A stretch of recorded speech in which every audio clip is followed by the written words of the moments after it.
السلام عليكم ورحمة الله وبركاته.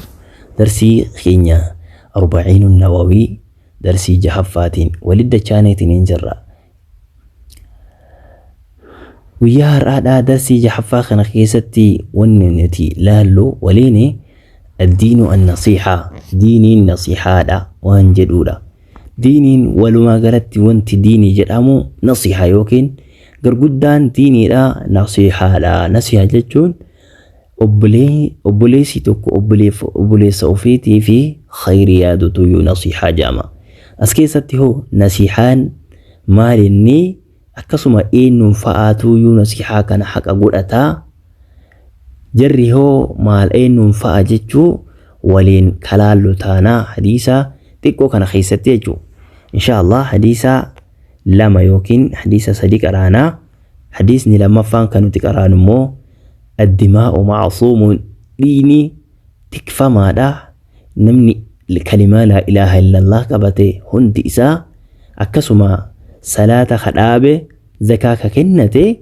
حق إسلام ما مالي ديني إساء تكفى ماذا كان قد النكمو جتشو ولله لا درسي شافا كان خيستي حنق دما نهرتفا دكيفتا نما في شير جوهن دقتنا اسنين جتشو بربادا من دل على خير كفاعله جان نمني خيري تقرت نمك أجلجي أكوان خيري سندلجي نما فكبا مجان بارك الله فيكم حياكم الله وبياكم قمن من درس خينيتي خنسين يوكتوته عن أبي رقية تميم بن عوس الدارجي رضي الله عنه أبا رقية الرنودي فمي مكانسا تميم بن عوس جدما الدارجي بيسا دارجي كته رضي الله عنه رب سرها جالته أن النبي صلى الله عليه وسلم رسول ربي قال جدا أبا رقية دا تميم بن عوس كن ججو الدين النصيحة ديني ججون الدين ديني جتوني النصيحة نصيحة دا دين مراتب ميقا قبجن صدركا ميقا قبجن سندورة دبرسيني جرى رب أصولك ستي مراتب صديق قبجن ديني تقفان إسلاهما لمفان إيمانا صدفان إحسانا جن أست سدين سنبانا يجو الدين دينان يوكين معظم نقر قدان دين هذا نصيحة دا نصيحة جتون إراد الخير للغير خير وان براتي نما براتي في خيريات تويو نصيحة جاما قلنا جن جدا إنه تميم عوسي كان تويو جن إنه الرسول ربي تين جن لمن إنه في نصيحة كونا نصيحة نسنجتا كون إنه في حقتها جنيني غافن نجا تميم عوسي كون صحابة رضي الله عنه يا رسول ربي وانتو جان نغافة إرابرتو رافججو قال جاء الرسول عليه الصلاة والسلام لله ولكتابه ولرسوله ولأئمة المسلمين وعامتهم كنو تقفان نمني اسن نصيحة قوتنيف يوكين كان نصيحة حق قولتو تقفرت الله داجان الله نصيحة قولون أكامي أكما إلما نما خنت نصيحة إلما نماتي قولنيفي كالله قولنيفي خان كتابه فقرانيف كرسوله قران توكو غرا توكوفان الله نصيحة قدو جتشون أرقم إساء لقو سودا أكسما كان غبرمو كان حقان غبرمو اسمه قوفا جتي بيخودا كان مخلوق كان أومي قوتو مخلوق قوتو كأومي إسا اسمه قوفا جتي بيخو أسمك أوتا في صفات إساتين اللي كأدبه اسمه قوفا جتي تنين بيخوتو نصيحة الله يقول جد ماجان ولكتابه كتاب الله تيف اللي نصيحة قولولا كتابني الله دا كتابني ورودان خان رب الرابوي ميكا أفر يوكنشان توراتي في إنجيلي زبوري فرقاني صحف إبراهيم شانان كان يجو كان بيكا ممو أفري توراتي في إنجيلي في زبوري فرقان مو كتابة كينا قرآن كينا كان جرى في اللي نصيحة قولو يجون kitaaba sanitti amanuu isa dhugu oomsu waan isa keessa jirutti dalagutu nasihaa isaaf godhuudha. Amma moo kitaabni kuwwanka kitaabni akka Tawraati, Injiilii, Zabuurii kuni Suufii Ibraahim kun shaaramee jira. Kan amma kitaabni amma jiru Furqaani, Qur'aana jechuudha. Qur'aana malee Qur'aanatti dalagu waan Qur'aanni jedhu guutumaan guututti qeebaluu fudhatuutu nasihaa isaaf godhuudha jechuudha. Warasuulihi ergamaa isaatiif illee nasihaa godhu, ergamaa Allahiitiif nasihaa godhuuni waan inni ittiin dhufe guutuu dhugu oomsuudha akkasuma isatti dalaguudha jechuudha. Ergamaa Rabbiiti jedhanii dhugu oomsu, gabricha Rabbiiti jettee dhugu oomsutu nasihaa isaaf godhuudha waan biraati miti jechuudha. Wali a'immatil muslimiin akkasuma dura bu'oota muslimtootaati. Warra muslimtootaaf jecha dura bu'aniitiin dalagaa jiraniif illee nasihaa godhu. Isaaniif nasihaa godhuun hoo kami? Waan isaan dagatan keessatti bifa isaanirraa maluun bifa isaanii maluuni nasihaa godhu yaadachiisuudha. Yoo isaan waa dagatan yaadachiisu. Akkasuma wantoota tokko tokko irratti isaan qarqaarutuyyuu maal jedhama? Waan isaan siin jedhan waan khayrii waan maasetaa hin taane keessatti tole jettee fudhatutuyyuu isaaniif nasihaa godhuu jedhama. Wa'ammatihim muslimtoota guutuuf nasihaa godhuudha. Inni meeqaffaan? Inni shanaffaadhaa mire? Inni shanaffaani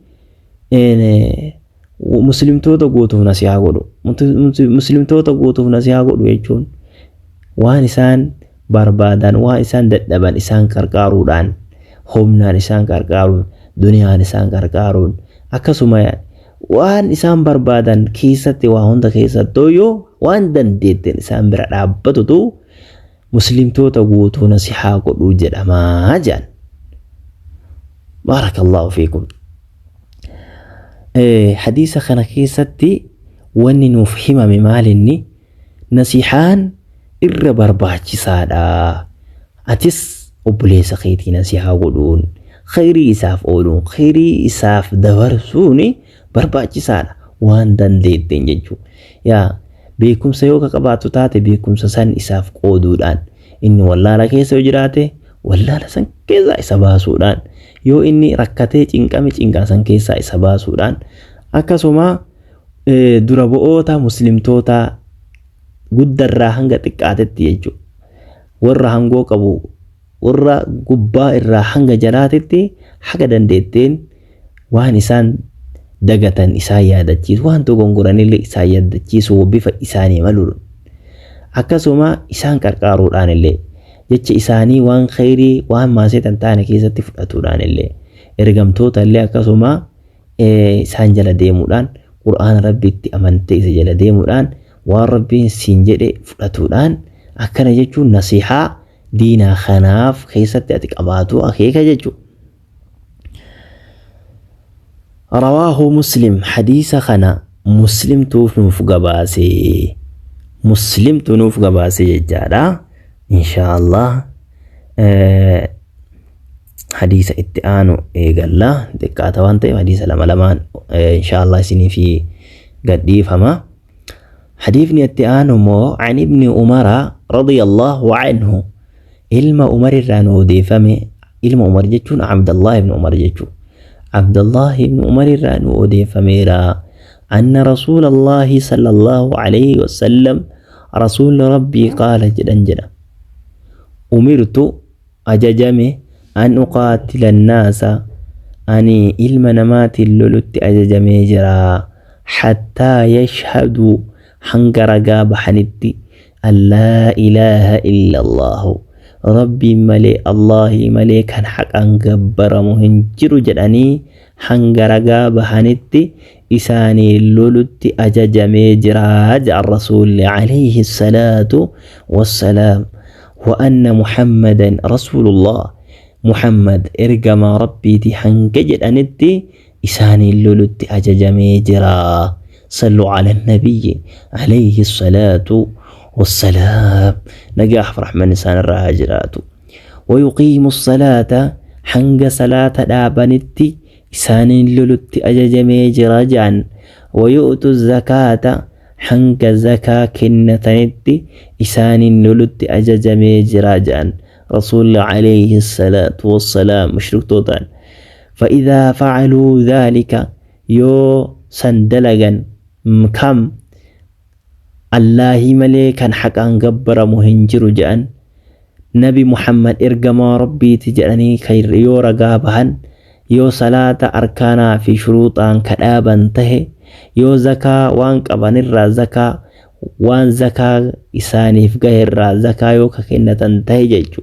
إذا فعلوا ذلك عصموا تكفة مني نرى دماءهم ديقين إساني نرى تيفتني تنجران إيقني إساني خندران دنگلاسون بقاوسوني يو وان كان دلغان وان سدين كان دلغان ديق إساني قد نكون هنتو قبين إساني دران فرأتون انتا يو إسان وان سدين كان دلغان مو قبين إساني اللي فرأتون هنتو ججو narraatii fataniitiin jiran jechuun waan san dalaguudhaan akka dhiigni isaanii tiifamu taasifatan jechuudha. Akka qabeenyi isaanii hin balleeffamne taasifatanii jechuudha.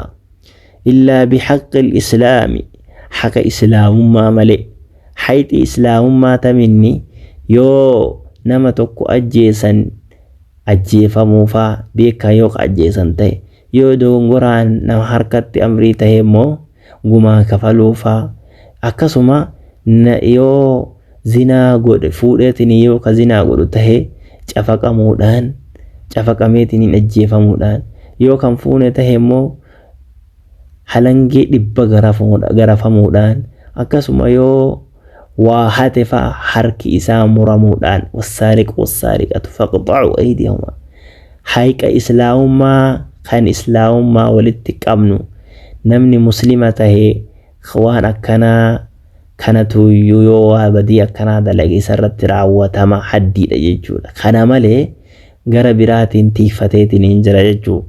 وحسابهم قرمان إساني على الله رب الرتتها ججو مالف أكنا جل جنان صلاة ظاهرة كان يوكا صلاة تهي قرمو صلاة سن وضوء أملت يوكا صلاة تهي وضوء ودات مودة إني خبيك الله دملي وضوء قواموهن قبوخ إسا ظاهرة كان إما صلاة بين ملي إني أكاتا صلاة ذا كيس إسا وضوءان صلاة موضوعان صلاة كان ربي ملين بيغني مره قرماني ربي الرد إسا ربي تو إسا قرماتا ويا آخرا يجودا أكان ويا آخرا ربي تو إسا قرماتا قرماني ربي الرججو أكسما كلمة لا إله إلا الله اللي أفانيو كجروتاي أكوان قلبي كيسان جدوتي الربايو كجروتاي غرو قلبي نسامو شكي في قلبي نسا ركويو كقباتو تاتي ربي تقافة يجو حسابا